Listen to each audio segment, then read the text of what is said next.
bisnes, agar daripada pengalaman ini melengkapkan B2B punya skill lagi. Ketika umur 18 tahun ni lah Rasulullah mula di orang-orang kaya di Mekah ketika tu mula duk cari orang yang kaya ni, dia akan leveragekan duit untuk didelegate kepada orang yang betul. Waktu zaman ni tak ada stock market lagi, tak ada kripto, tak ada benda yang kita boleh untuk nak invest. So kena cari right person to handle right business. Di Mekah ketika ni, wanita yang paling kaya namanya Sayyidatina Siti Khadijah radhiyallahu anha. Paling kaya, nombor satu dan direkodkan. Dan ketika itu Khadijah ambil lantik Nabi sebagai partner. Pada umur 18 tahun ni, Nabi uruskan 1000 ekor unta. Disebut dalam kitab Hayawan, seekor unta, seorang manusia boleh uruskan maksimum 3 ekor unta sahaja. So ketika umur 18 tahun, Nabi urus 1000 orang bekerja. Nabi nak 1000 ekor unta, Nabi dah ada 333 orang bekerja. Baik, saya nak tanya tuan-tuan, Nabi urus bisnes dengan sistem ke tidak dengan 300 orang? Siapa dalam ni yang ada 300 bekerja? Belum. Umur 18 tahun. Kalau Nabi hidup zaman kita, Nabi bukan takat yang siku, nenek yang siku Nabi datangkan. Umur 18 tahun, 1000 orang bekerja, 1000 utas, 300 orang bekerja. Zaman tu ada masalah. Telegram, walkie-talkie pun tak ada.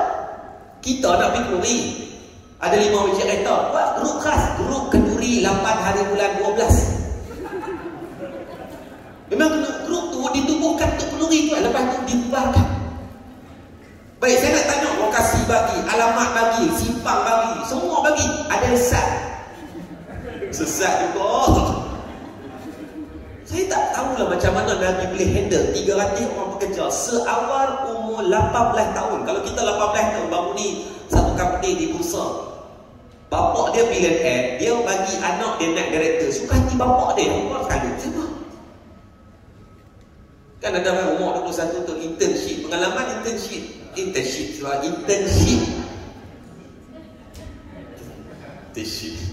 kan saya tak ada niat nak mencabut tersasul.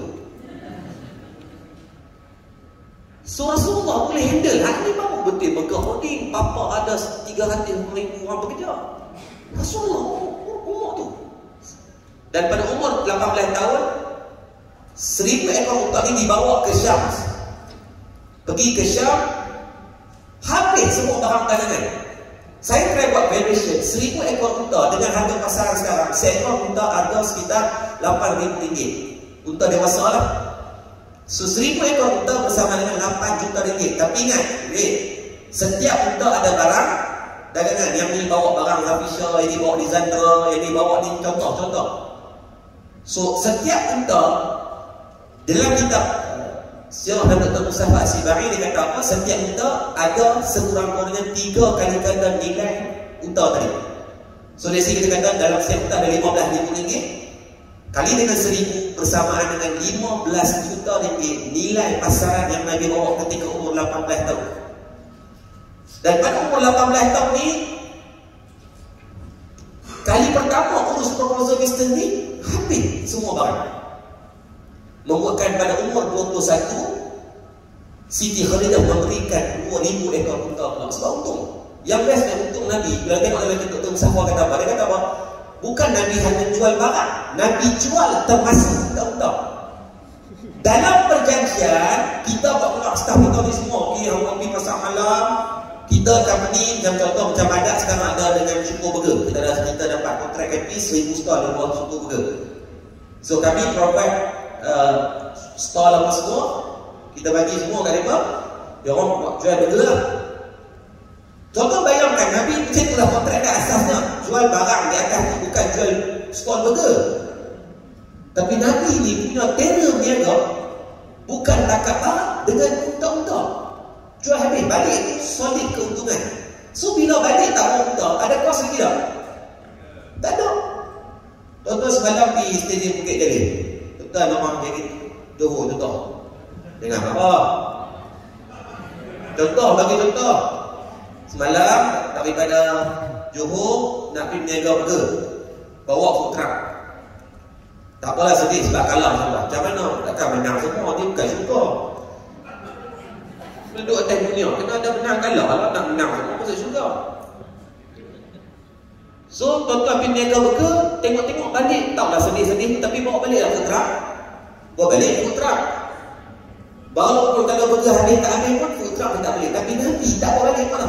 So, minyak tak perlu, tol tak ada. Semua tak ada. Solid keuntungan.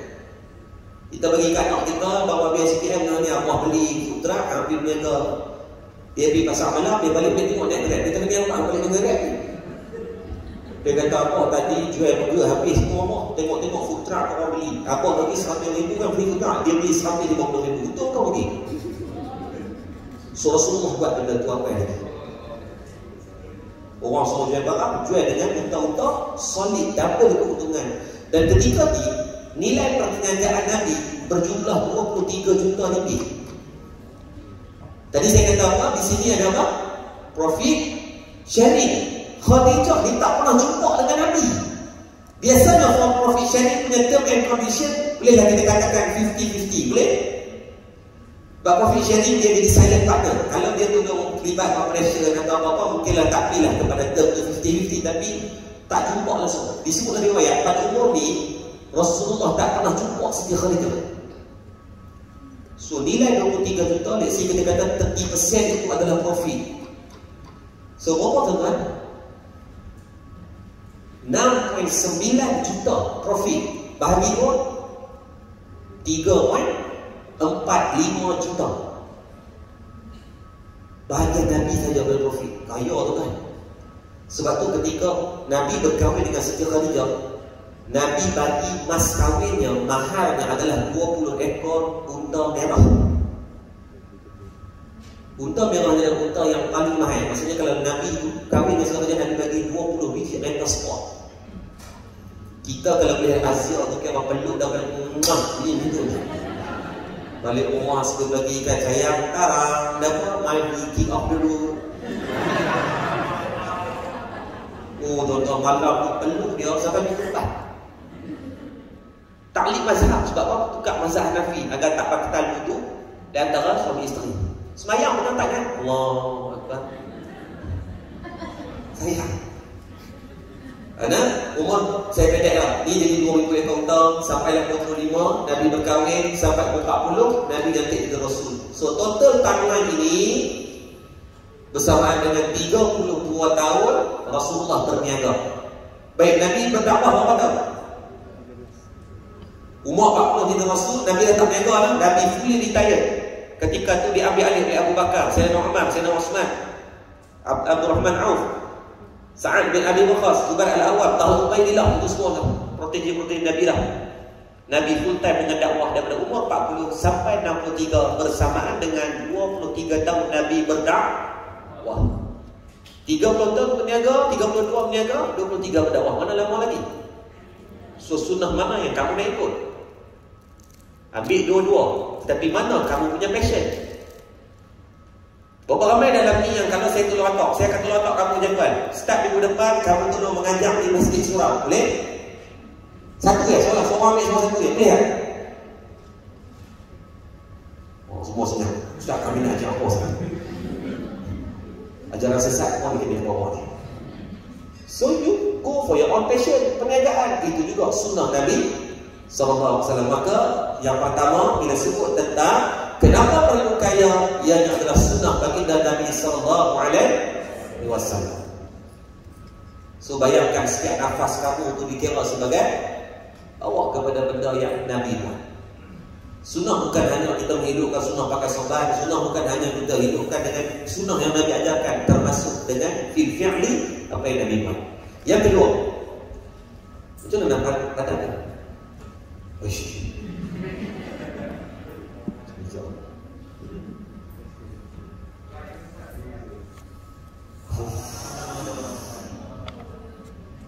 Okay.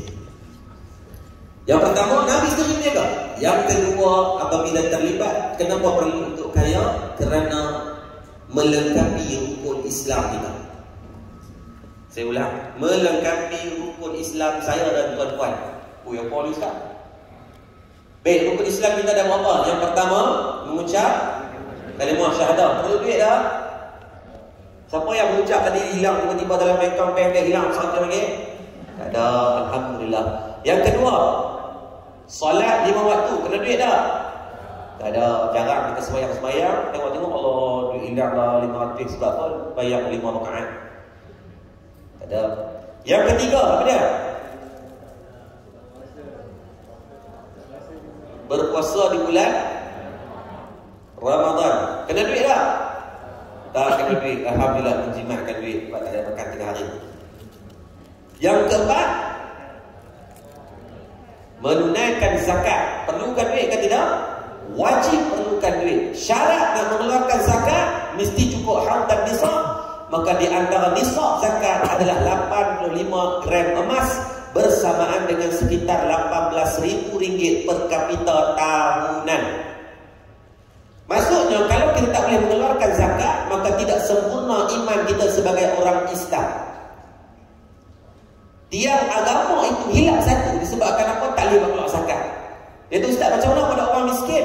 Kalau kamu miskin selepas kamu berusaha, maka pahala usaha kamu jawab depan Allah. Dia usaha dah, ada orang tak kerja, habis part time pula dia tengah malam jual tapawai, habis tongkat li, tongkat motor, tongkat kereta, habis dia jual habis. Sebab apa? Nak mencari rezeki. Tapi ada orang yang memang dengan usaha dia tak cukup, dia pula mungkin dengan kurang ilmunya, tapi dia rajin. Maka kerajinan itu Nabi kata al-ibadatu fil haji kahijratin ilayya, akan jadi saksi depan Allah. Kesempatan kena untuk apa? Bagi zakat. Kalau kita tengok dalam world population dikeluarkan oleh Bank Dunia,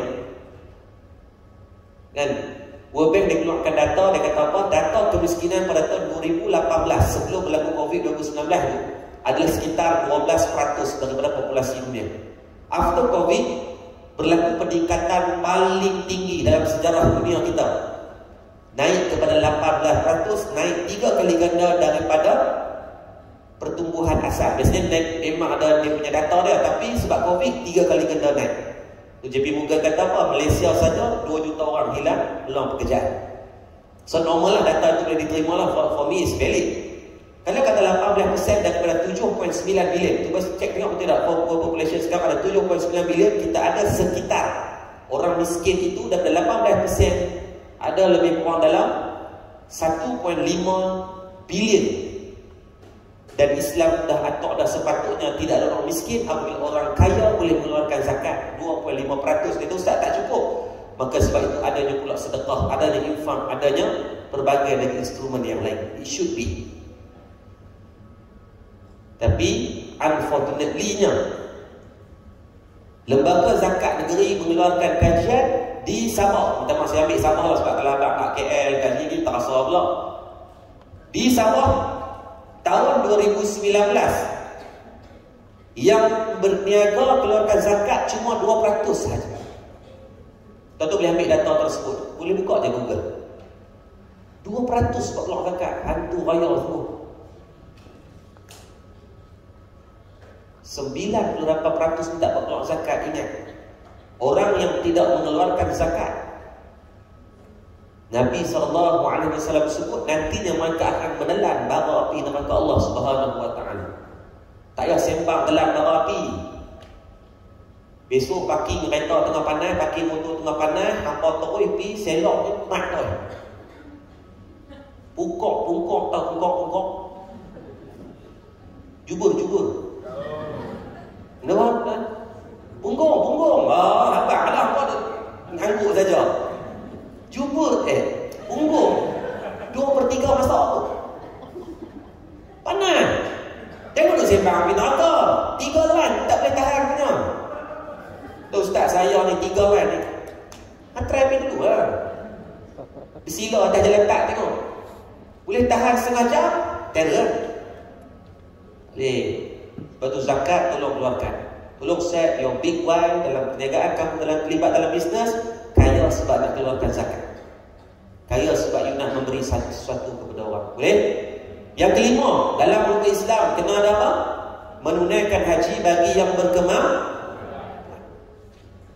Still, you need money.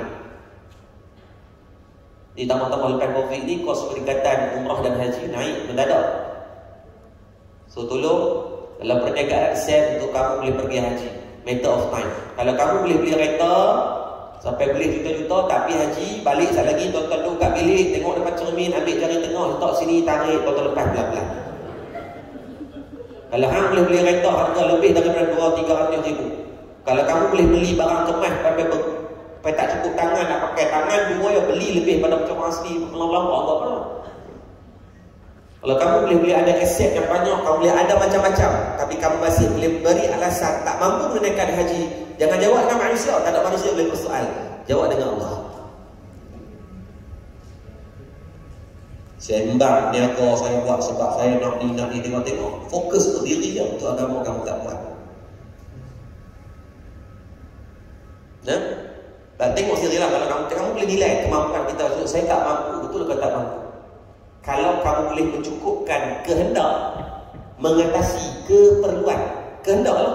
Kereta mewah, kehendak. Rumah katanya rumah yang biasa, tapi dia boleh buat keluar macam-macam swimming pool, berapa jam mandi dalam swimming tu maklum kan. Kata salah, selesaikan yang menjadi tuntutan terlebih dahulu. Ustaz, saya dah daftar tabung haji Ustaz. Dia bagi tarikh saya 2088. Weh, maklum umur hang berapa dah waktu tu? Umur kita berapa? 2088. Orang pusing tawaf kot ni, hang pusing kot lain kot. Sebab apa? Dah umur 114 tahun. Kasar sikit, bukan kasar apa, sebab beramai sangat buat macam tu. Kamu dah mampu, janganlah daftar tabung haji, pergi yang private. Kamu boleh beli kereta, boleh beli rumah yang mahal, boleh beli macam-macam benda yang melibatkan kehendak mengatasi keperluan, maka tolong utamakan hukum Islam itu. Sebab kamu dan saya orang Islam, insya-Allah. Amin ya rabbal alamin. Dan yang terakhir, yang ketiga, kenapa perlu kaya? Agar kamu boleh memberi dengan banyak. Baru ni Imam Musa berhubung, saya sebutlah bantu satu ada dia bantu Ustaz, kalau boleh tak, kalau tak perlu cerita kepada saya di sini saya kongsikan. Saya pun tak pernah menulis tentang tu. Dia berhubung dengan tim My Asar Defender. Saya sebagai Supreme Counsel di My Asar Defender untuk menguruskan bahagian dana. Dia bagi 1 juta ringgit cash semata-mata untuk orang Palestin. So you have to, in order for you to give something, you need to get first. Sebab tu kamu pada letak ni, we try to get and manage as boleh berjalan dengan jangka masa yang panjang. Kita tak nak bisnes itu berjalan, bagi habis betul habis. Tahun lepas Allahul Azim menerak tepi jalan balik. Tak nak. You have to start for sustainability itu. Kelestarian dalam bisnes itu boleh berjalan. Maka kamu boleh bersedekah. Dan ingat, bersedekah tak wajib dengan duit semata-mata. Bersedekah start buat sekarang, jangan tunggu lama. Allah tu orang dia kata apa? Bersedekah sampai kamu kaya, jangan tunggu kaya baru nak sedekah. Saya beri satu cerita lah. Ada seorang hamba Allah dia pergi masjid awal. Dia sampai di masjid, dia seorang anak muda. So bila dia duduk di masjid tu, dia tengok ada seorang pakcik umur 70-80 hari turun daripada kenderaan, bawa di tangan dia pegang cebok. Tahu cebok? Gayung. Cebok kalau bahasa KL adalah istinja, bahasa bungkok lah kan. So bawa gayung. Tahu gayung? So pakcik pelik, satu orang yang main masjid bawa gayung. Biasalah bawa sejadah nama lah, bawa benda-benda yang biasa bongkat, tapi dia bawa gayung. So macam dia jadi satu curiosity. Orang muda dia cuma nak ketawa, kalau dia bawa gayung ni, main masjid bawa gayung, masjid ada berlambak ada gayung. And then dia pun tengok, dia timbul persoalan. Dia kata, pakcik ni kalau saya tak tegur dia nanti, mesti dia akan tinggal gayung tu. So dia duduk masak sendiri tu, dia kata mesti dia tu. Dia tak buat pelik-pelik lari bogel ke kat. So pakcik tu pun pergi ambil wuduk, basuh kaki, tinggal, dia masuk semayang. Yang anak muda dia tunggu kat luar ni. Pakcik tu habis wuduk, habis semayang, keluar, pakai slipper dan terus masuk ke kenderaan. Dia kata betul kata pakcik dia tinggal. Dia pun pergi kat pakcik tu, dia kata, pakcik, tadi saya tengok pakcik bawa gayung, kenapa pakcik tinggal, tak pasal tolong pergi ambil. Pakcik tu pegang tangan dia, tak payah ambil dah. Jadi dia kata apa? Setiap masjid surau yang dia pergi, dia akan wakafkan sebiji gayung. Saya nak tanya tuan-tuan, bila berlakunya pertukaran kerajaan, adakah AJK masih akan buang semua gayung? Sedia ada. Slipper yang ada, fasiliti yang ada. Nilai harga gayung di Kuala Lumpur, di Melaka ni berapa ada tak? Sebiji? Berapa? Ada tak tu mereka buat jenama baru keluar dengan batu Swarovski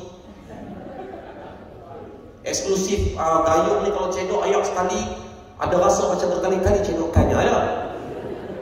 Belum ada, kan?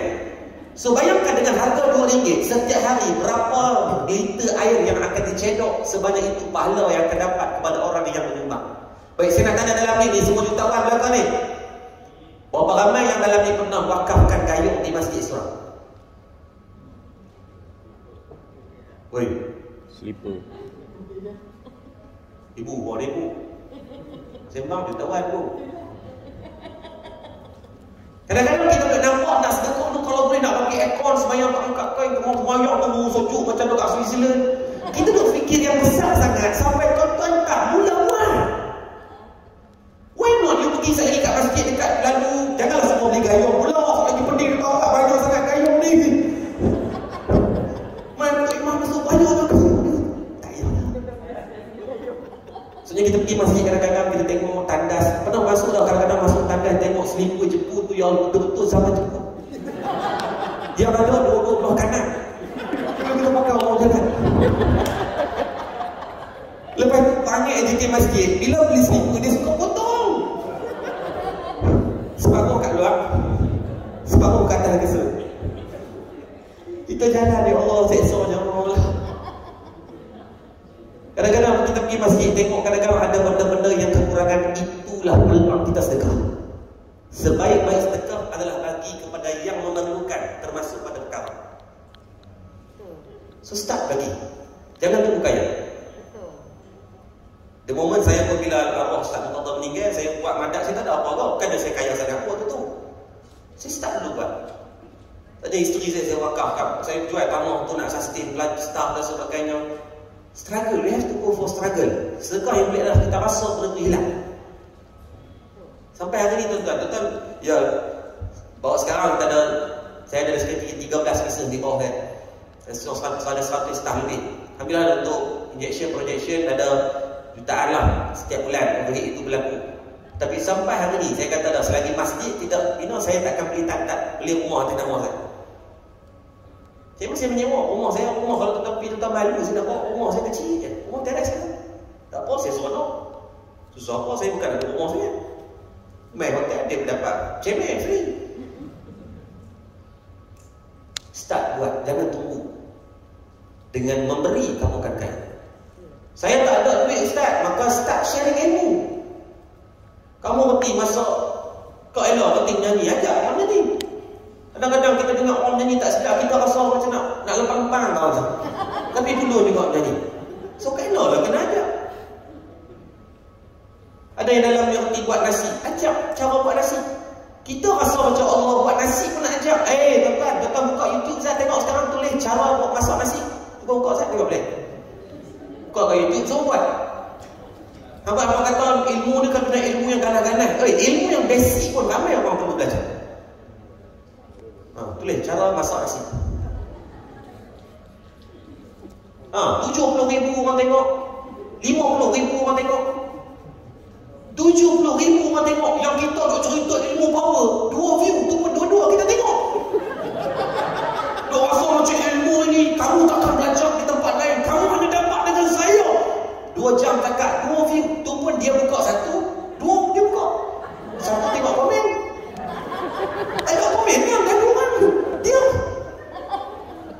Ilmu cara masak nasi pun 50,000 orang tengok. Masak nasi je pun. Tulis tengok cara lipat baju. Nak masak tak hati, siap hati lipat baju ni. Ya. Cara lipat baju 1,000. Berapa? 11,000. Orang itu berapa? 1.4 juta orang tengok cara lipat baju. Ini masuk kelas dalam mak nenek. Hantu tu. Lah tengok ilmu yang basic juga. Jadi jutawan siapa yang buat konten tu. Sebab apa? Hanya ajak cara lipat baju. Tulis tengok how to open the door. Nak bagi yang paling senang ilmu. Tahu ilmu nak? Pada kata ilmu, kalau share ni kena ilmu BSF yang level tingkatan 18. 18 kali tauliah dipakaikan dengan kod, alif, topi, dan kalau orang kan? How to open the door? 2.8 juta orang tengok cara buka pintu. Baik, saya nak tanya tuan-tuan, kelas mana, fakulti mana tuan-tuan masuk belajar how to open the door? Lecturer kata okey masuk. Okey, hari ni kita akan jawab silibus cara buka pintu. So ada beberapa teknik dan nampak kurus macam ni. Ada tak? Start sharing. Walaupun sebesi-besi ilmu, percayalah Allah janji, faman ya'mal misqal dzarratin khairan yarah. Kamu buat benda yang baik, kalau tak ada orang pandang pun Allah pandang. Allah pandang. Kau tak reti bang, tuan-tuan tulis cara tak buat apa-apa, tulis. Hampa gelap, hampa tulis.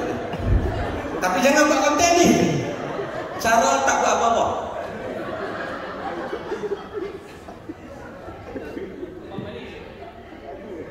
Ada. Apa? Woi. 500,000 orang belajar cara tak buat apa-apa.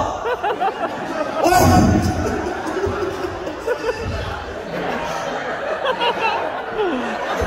Astagfirullahaladzim. Baik, sekarang nampak tak? Memberi kebaikan tidak perlu terkadang itu dengan duit, dengan semua benda, termasuk tak buat apa-apa pun. You still can do something benefit. Tak dengan orang yang ambil.